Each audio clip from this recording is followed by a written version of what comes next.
Hi everyone, welcome to week 4 of our LindSling backpack sew along. This week we'll be finishing up the bag. So last week we ended with this, and I know you probably wanted to murder me because we weren't finishing, and we left it in kind of an awkward place, but I wanted to make sure that we had enough to work on for today. So when we get started, you have kind of your lining boat on this side and then your exterior on this side. Well, we want to go ahead and flip it. So you'll just twist your lining piece around and it'll start to look more like you expect it to look.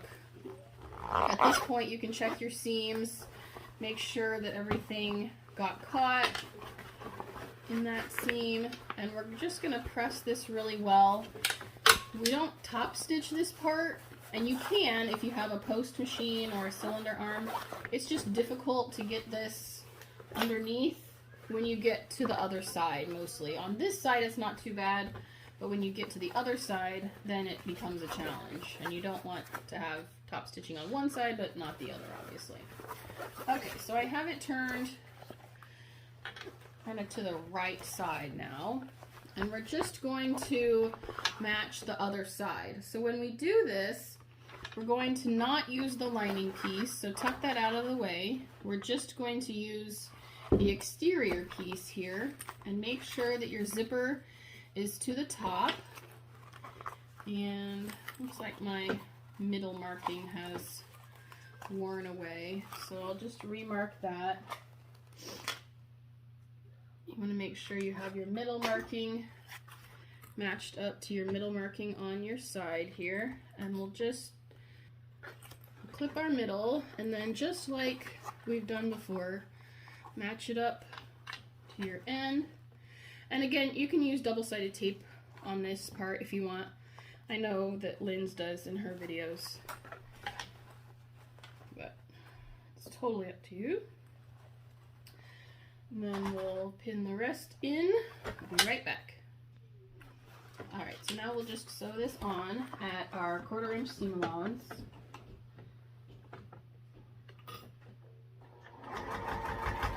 This gets kind of messy because there's a lot of extra fabric here, so I'll try and let you see what I'm doing. I'm just going around this curve at 1/4 inch seam allowance, making sure to catch both sides, the zipper and the exterior there.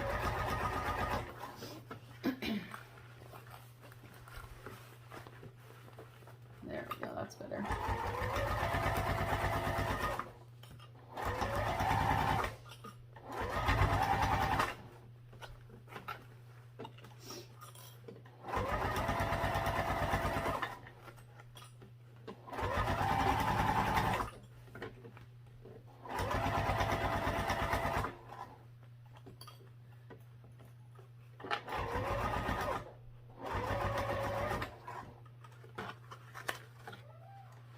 Make sure you aren't doing your lining in this part. Our lining stays out of the way.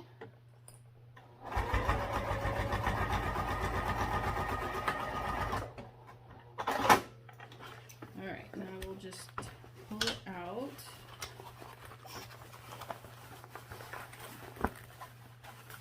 Now basically we're going to turn this so we have two boats.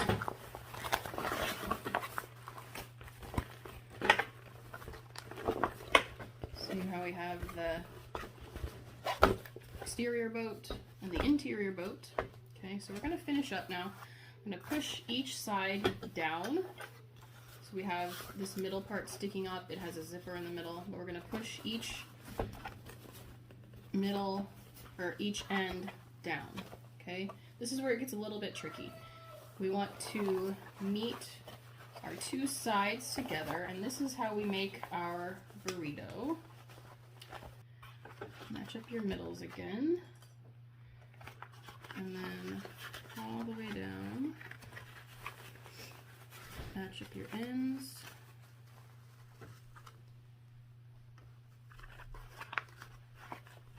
and I'm going to pin this. I'll be right back. This is what you have after it gets pinned, and I know that it looks rather crazy, but if you have it looking like this, you did it right. It should look like a cocoon. And we're just going to sew along that edge that we pinned with our seam, 1/4 inch seam allowance. And it can get kind of tough in there. Try your best. And luckily you already have one line of stitching, so you could try and follow that. I do on my lining piece anyway.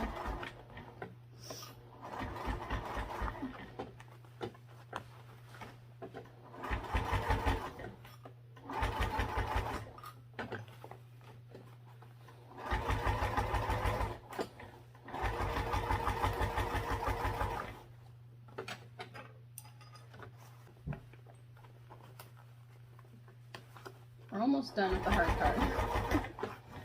This is probably the toughest seam we have. And I'm popping clips.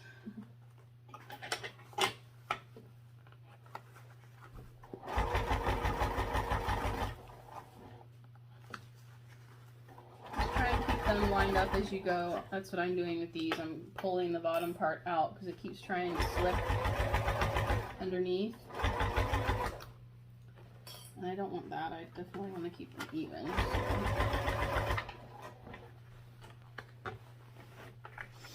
If you've used the waterproof vinyl or canvas like I have, you can use a hairdryer to help you turn it. So we may have to do that.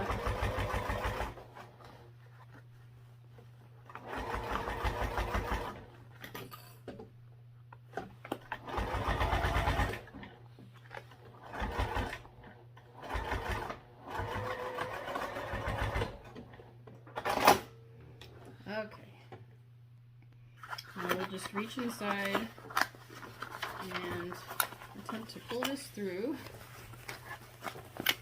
I may need to go get a hairdryer too.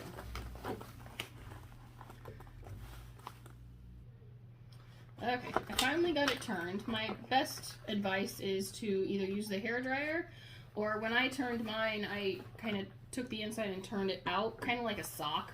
You turned it out like that, and that helped it come out easier. So now we have just one boat, okay? And now stitch around the whole outside. I didn't think you needed to see me baste, so I just basted these at 1/8 of an inch all the way around. And we're going to start our final assembly. So we're going to take our strap topper and put this on the outside. So this is my top.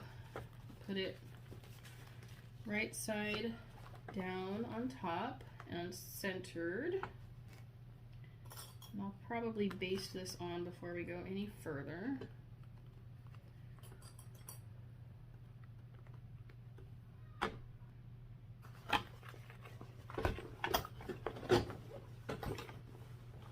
We are almost done here. Can you believe that? It went really fast, huh?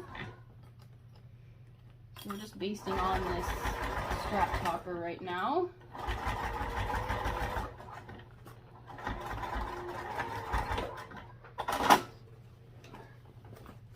Okay, so now just turn it inside out. So we're just pushing it in, basically. And put your strap inside, like an inside out boat. And we'll take our back and unzip the zipper and put that inside. So you want your zipper on your back aiming toward the top, your 2 D-rings at the bottom. We'll put this inside, match up all of your middles and your corners as best you can, and I'll pin it all. I'll be right back.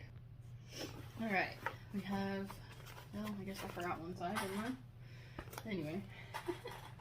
We'll be sewing this on at 1/2 inch seam allowance. I know we've been doing quite a bit of 1/4 inch here, but 1/2 inch is good. I have a little bit of unevenness down here and the other side as well. So you may have a little bit of unevenness, and the 1/2 inch really helps even that out and make it not as bad.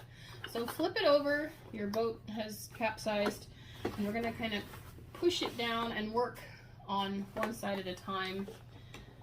And this helps keep no wrinkles out since we have the flat side down. small stitch length, and we'll do 1/2 inch here. Sometimes those corners are a little bit tricky. I like to kind of pull them out and even them along the curve. And then be careful here with your D-rings. I'm pretty close to that D-ring. I'm going to go slow, make sure I don't hit it.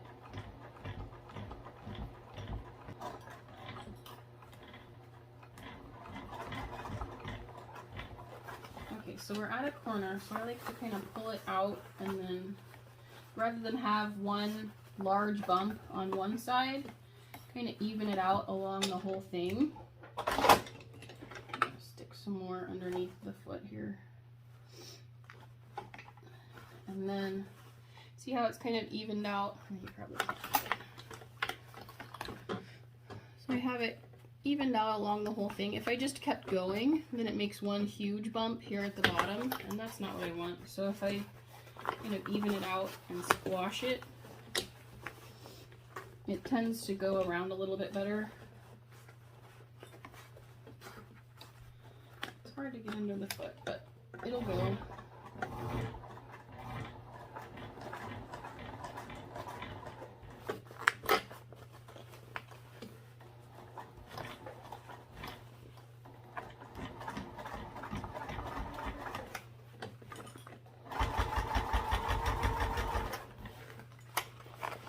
And then as you get to that next one, you can kind of squash that one out. This one actually, for me, looks a little bit more even to begin with, so that's good. Squish it as we go around. You'll have some that are better than others.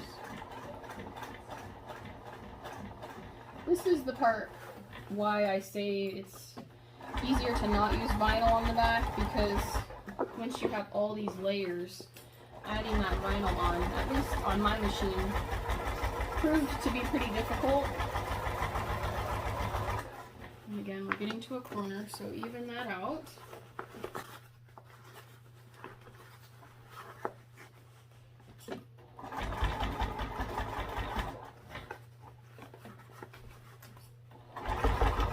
This corner I'm having more trouble evening out, so some of them will be easier than others, and I'm just gonna have to make do.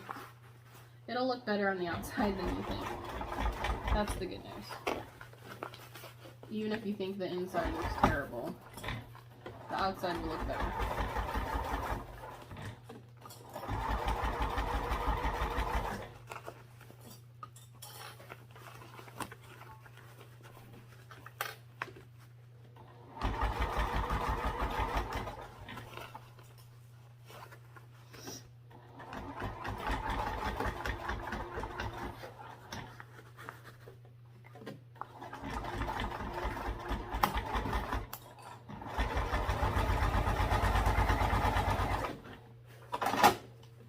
Okay, so the next thing to do is to turn it inside, right side out, and check your seam, but then we'll come back in here and trim this down. So check your seam, and then we'll turn it and trim the seam.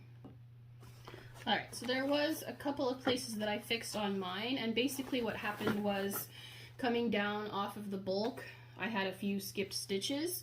I wasn't using a hump jumper, which would fix that problem, but if you have the same issue, what I did was I just back stitched instead of going forward again, coming off the hump. I just started back here and went backwards, and that fixed the problem. I had a couple of places where it wasn't quite caught very well, but now it looks good. So I'm just going to trim this up a little bit. We want to trim it to about 3/8 of an inch, and this is because the binding will go on here. So make sure to keep your binding handy. The instructions call for bias tape, double fold bias tape, and you can use that if you want. I usually use just 1 inch, a 1 inch piece of waterproof canvas, and this gets insanely messy. I probably should have done it over the trash can, so you might want to do that because it is very messy cutting all those layers. If we have this any thicker, then our binding doesn't go on very well. Tuck my strap back inside, but make sure you have checked your seams, especially those corners, before you apply your binding, because everything obviously gets more difficult to fix the further we go. Okay, so we've made our huge mess for the day. Just clean that up. Alright, so now for the fun part, right? You like binding? It's not too bad, honestly. So take your binding, and I'm using the waterproof canvas, and we'll just turn the edge under so that it looks nice. And it doesn't really matter where you start. I'll start here at the top because you won't be able to see that. And basically just wrap it around your seam. You'll have probably about 3/8 inch on each side because the top, the seam takes quite a bit of it. And then we'll just wrap this all the way around, putting half on each side. Now when you sew this on, you don't want to go further in than the seam that you just did. You want to keep it out a little bit. I have accidentally done that before, and it doesn't look too great on the outside. So when you do your trimming, try and keep your trimming even so that that's not an issue.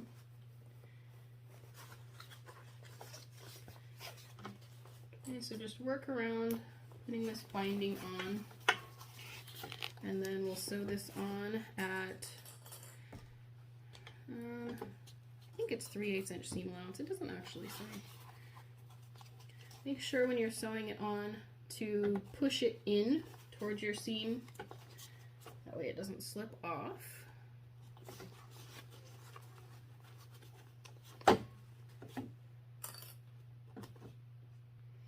When you get back around to the top, you should have a tail. So we'll go just a little bit past where we started and trim it, and then just tuck this under and fold it. Okay, so then go ahead and sew this on, and we will be done with this part. I like to start on a straight edge. Seems to be easier for me.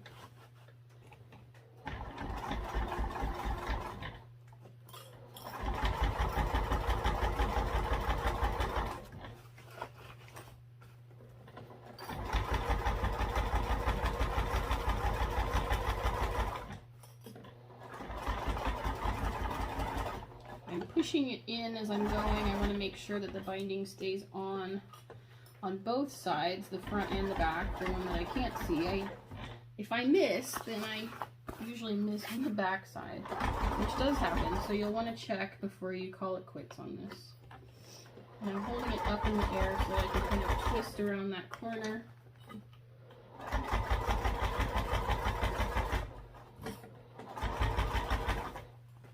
And I'll hold it up in the air again as I go over the next corner. Trying to keep the binding on and my seam allowance even.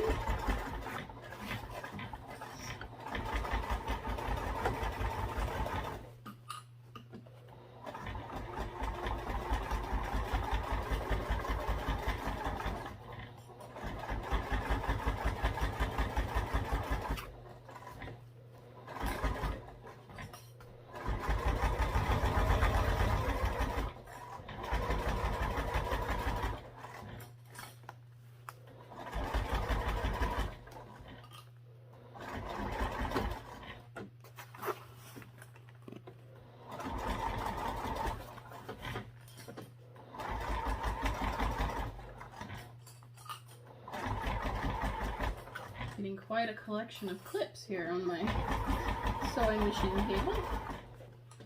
I clipped quite a bit around there to keep it on.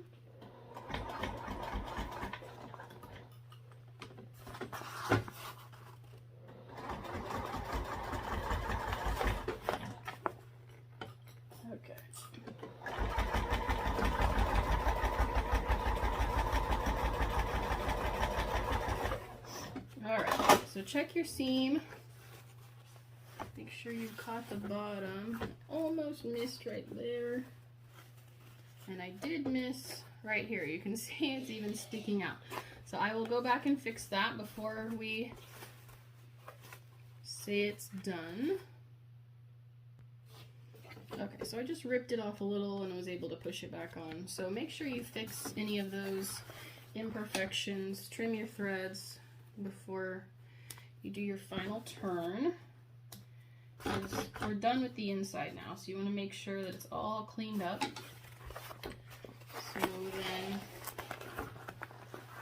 So then flip it and push those corners out as good as you can.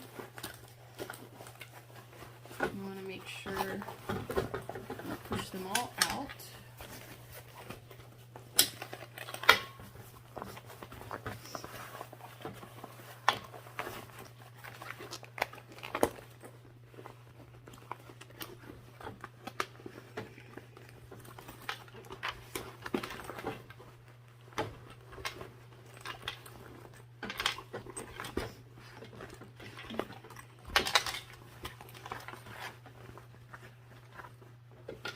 If you see anything you want to fix, do it now before it drives you crazy. Okay,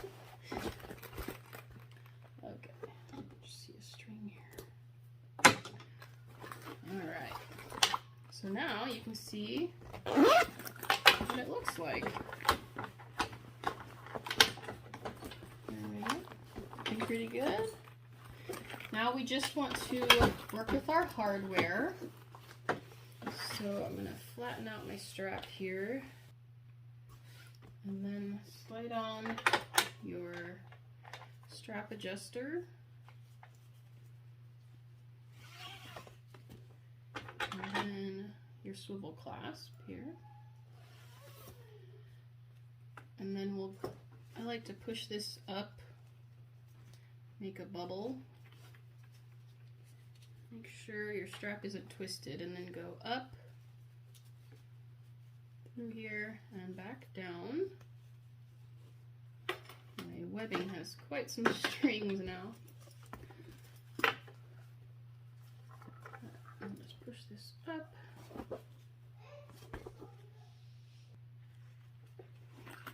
Okay, we're just going to, I'm gonna trim up my webbing first.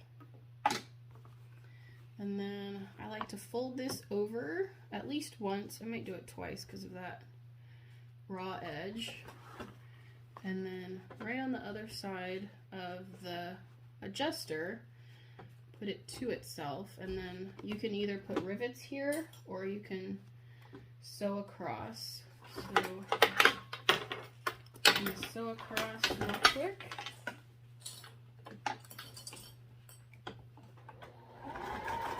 I like to do at least 2 lines, obviously back and forth a couple times. You could also do like a box with an X through it, that would look nice.